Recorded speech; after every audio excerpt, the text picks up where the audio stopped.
izašli smo na šta je ovo, kao isto neka brza magistrala koja vodi van grada i vodi nas u šumu. Ovo su lepo napravili ovdje, novi most, to jest mislim uvijek je bio ovaj most ovdje, ali su ga popravili, bio je užasan put. I vidite ovdje reka Beč koja je bila pre par nedelja poplavljena skroz, znači ako ste pratili možda one poplave koje su bile ovdje u Beču, ovo je sve bilo puno, ova šuma dole što vidite, to je bilo puno vode, znači skroz, to je kao neka fazom brana gdje se skuplja voda da se ne bi izlilo tamo u Dunavskom kanalu, to jest reka Beč gdje ide. I evo ga, silazimo sa glavne ulice, ulazimo opet polako u ovo selo da prođemo, da vidimo kako izgledaju putanje, koji svaki put smo uvek iznenađeni da li se nešto promenilo, nije promenilo, da li je ostalo čitavo, pogotovo evo ovdje, juuu kako se odronila od bašta ovdje sa strane, si ovo kamenje sa strane, da vrat. I evo je prva stotka na današnje, opa, vidi i ovdje, pa da, to je ono isto sve, ništa to oni nisu promenili. Sve je ostalo, još trajaće to i haha, da se to popravi sada. Ali evo ovdje lepo, ova kuća lepo ovdje, to je kao neki restoran. Ali, vidite, pala je temperatura polako na 12 stepeni, nije strašno još, obzirom da smo ušli u šumu, ok je to. I ovo nisu popravili, evo pola ulice fali ovdje. To će da stoji ovako sigurno par nedelja, po ne i duže. Ovo su ove prve deonice ovdje.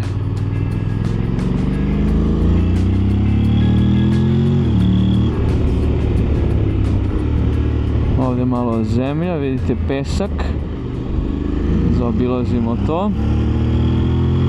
Kažem ti, neću danas još da vozimo nešto previše brzo jer ne znamo u kom su stanju ove ulice. Bavili smo snimanje i popravili smo motor i... torbu si zaboravio jebati. Ranac si zaboravio. Pa da. O majko mila, čekaj. Aj čekam te dole, vrati. Nema nikog, ajde, gledam ja. Lele. Zaboravi čovjek torbu. Ode on. Ništa, ajde, čekam ga dole. Sad ću ja sam da prođem ovdje. Ode bata bez rance. Dobro što sam pogledao u retrovizor, čoveče. Samo polako, gume su nam se sada malo ohladile, moramo malo da ih zagrejemo još. Pošto sam sada ipak stajao više od pola sata i snimao odozgo s dronom Andriju kako vozi motorom isto, tako da ćemo ovdje lagano, polako. Spuštamo se.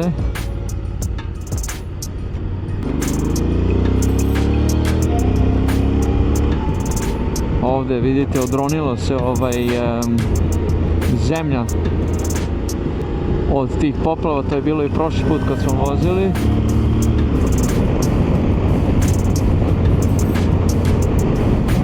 Tako da je ovo naša domaća staza ovdje, za sada izgleda sve ok. Ipak lišće malo pada, ovdje malo šljunak, to jest osjeća se kamenčići. Si naša ranac?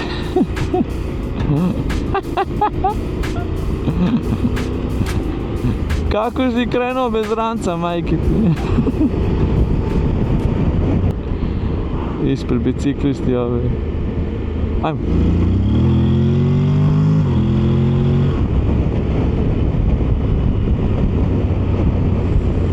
Može, ajde.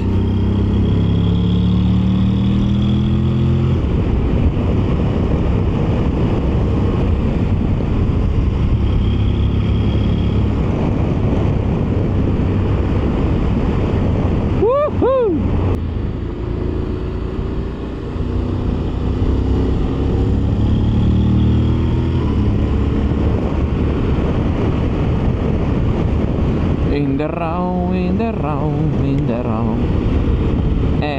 Bem ti mušicu.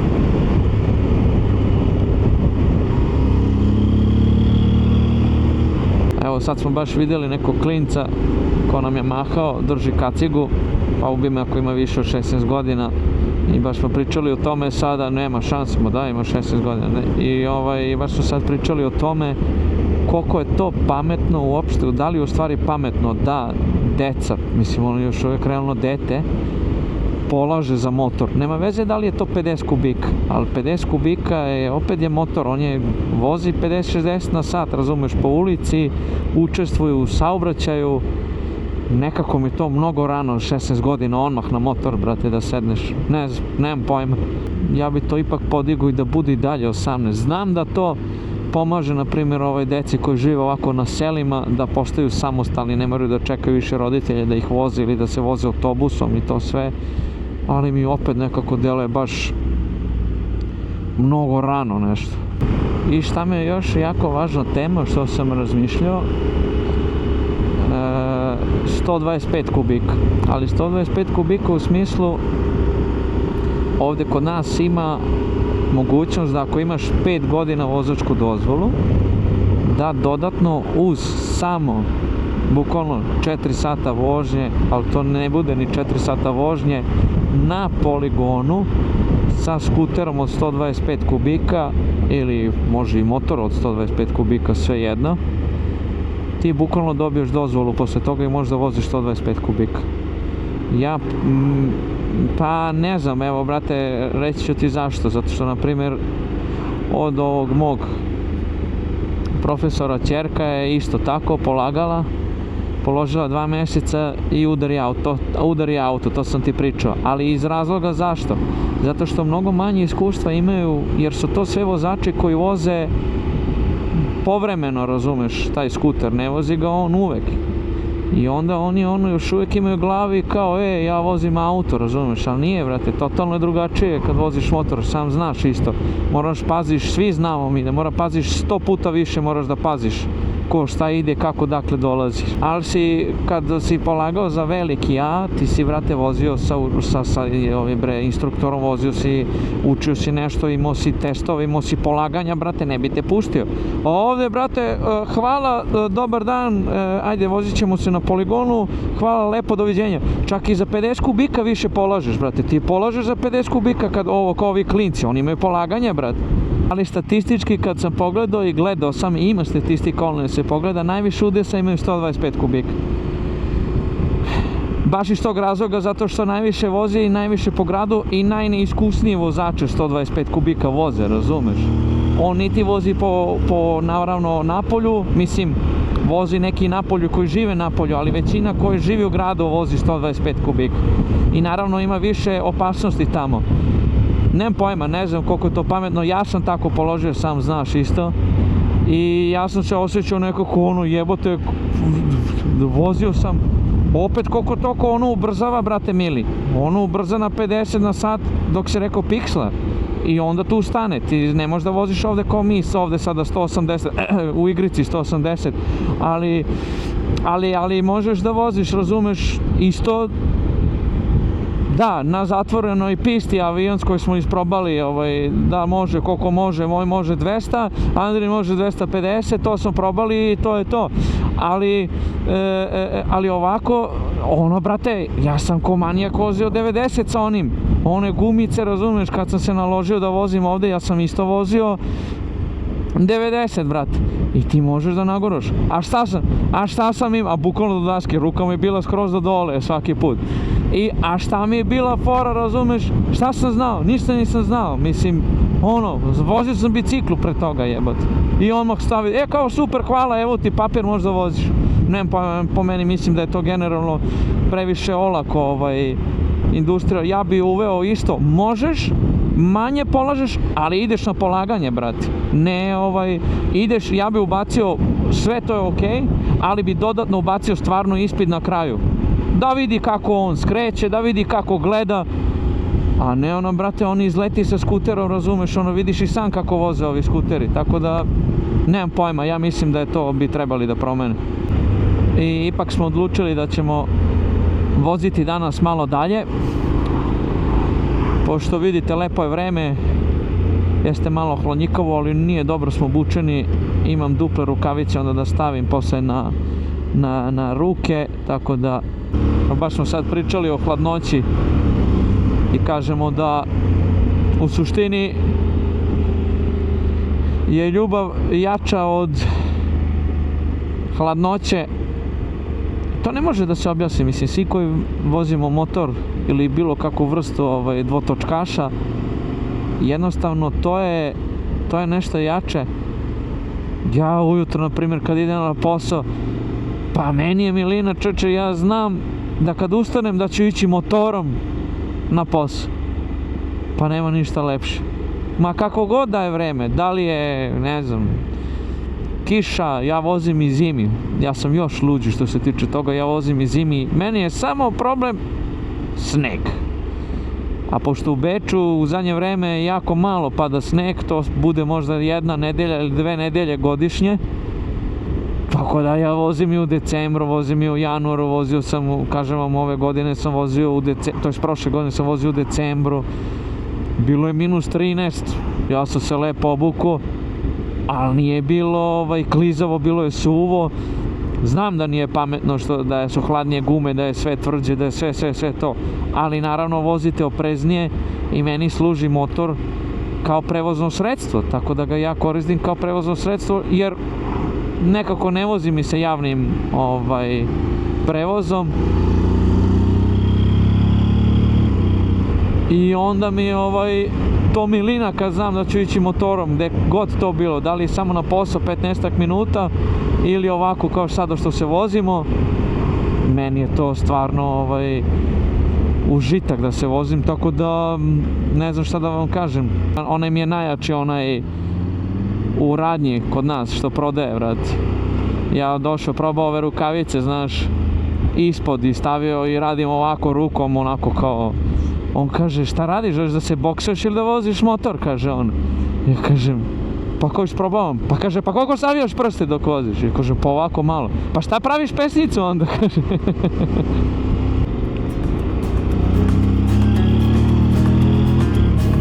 Ulazimo polako dublje u šume. Ovdje sad mora se pazi. Šljunak, lišće.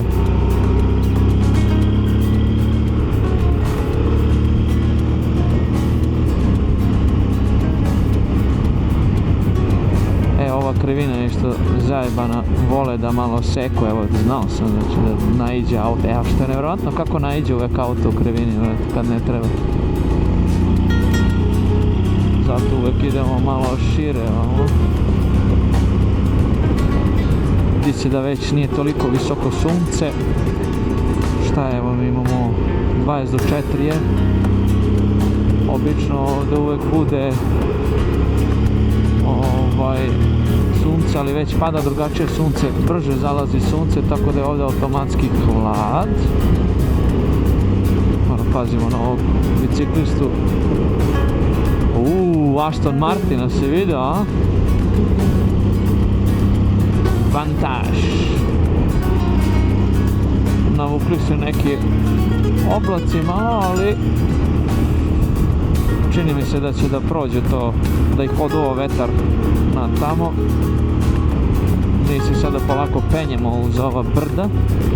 Počinju sada ovdje krivine već i ova je dugačka krivina, nego ovdje šljunak iz kuće mora da se pazi. Da, ovo je do jaja baš.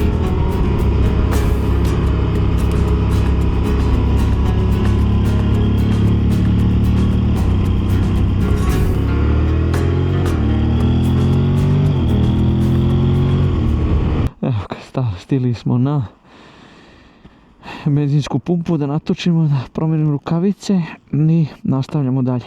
Evo ga, obukli smo se. Fantomka je tu. Stavili smo pojas i nastavljamo dalje. Punili smo gorivo. Nadam se da nećemo sada da izgubimo opet. To jest da zaboravimo ranac. Sad ću baš da vidim, neću da ga podsjetim. Da vidim da li će da se seti da ponese ranac.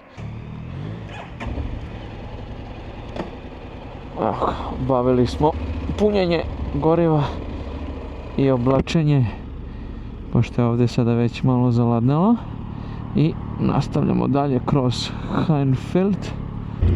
Sad smo rešili da idemo, pazi šljunak ovdje, da, kontrasmerom do Annaberga. Ići ćemo preko Kaltekuhl.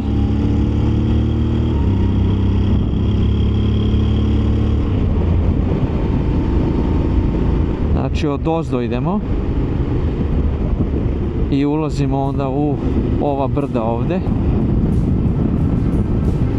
pa ćemo vidjeti kako ćemo se vraćati nazad.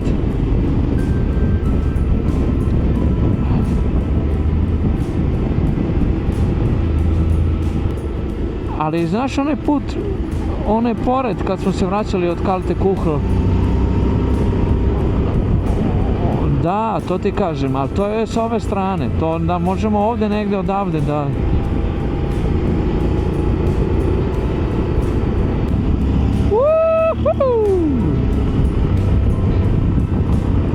Vidi ovdje kako izgleda. Fenomenalno, kao iz bajke, gledaj. Strašno. Otvoreno. I otvoreno, ovo mi je do jaja što je otvoreno prostranstvo ovdje. Gledaj koliko životinja gore desno na brdu. Gledaj što se i gledaj ovdje desno su se nakačili, vred.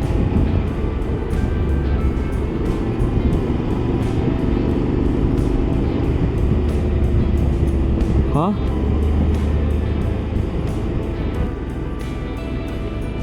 Popravili su ga. Popravili, da, ko zna ko je ovdje vodurina se sjurila, brate. Ali popravili su ga, sad samo još beton da stavim.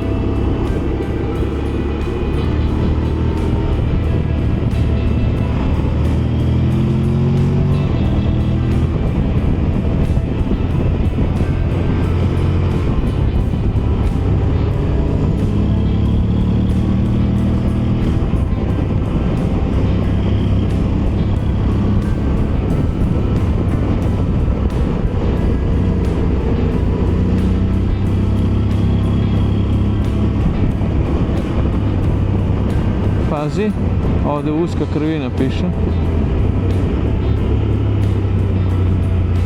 Enga Verden, da, pogledaj koliko je uska, vrat.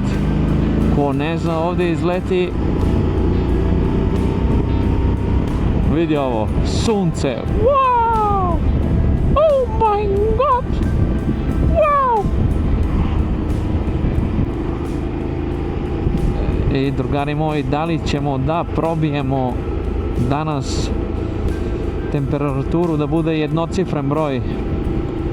Ja mislim da hoćemo kad budemo stigli gore na Annaberg 100%. Pada temperatura tamo na 5-6, garant.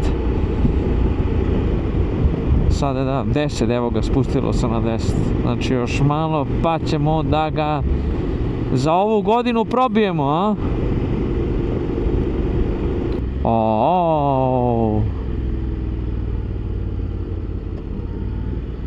Nemam pojma, brate. Nije zatvoreno, ne znam što je pisalo, onda je znak. Ja sam ga vidio sa strane, pisalo kao ono... Ne znam, nema veze. Ovdje je fenomenalno za voziti. Kao što kažem, sada idemo odozdo, inače uvijek smo se vraćali odozgo, sada idemo s druge strane i onda ćemo ići tamo na Annaberg, da se spuštamo onda niz Annaberg. I probili smo jednocifren broj, evo ga, 8 stepeni. Kako se penjemo, postaje sve hladnije i hladnije. Još malo pa stižemo do restorana i onda ćemo po prvi put da idemo s ove strane na... Pa da, u suštini to je, sad dolazimo na Kaltekuhl, ali ići ćemo ka Annabergu s ove strane.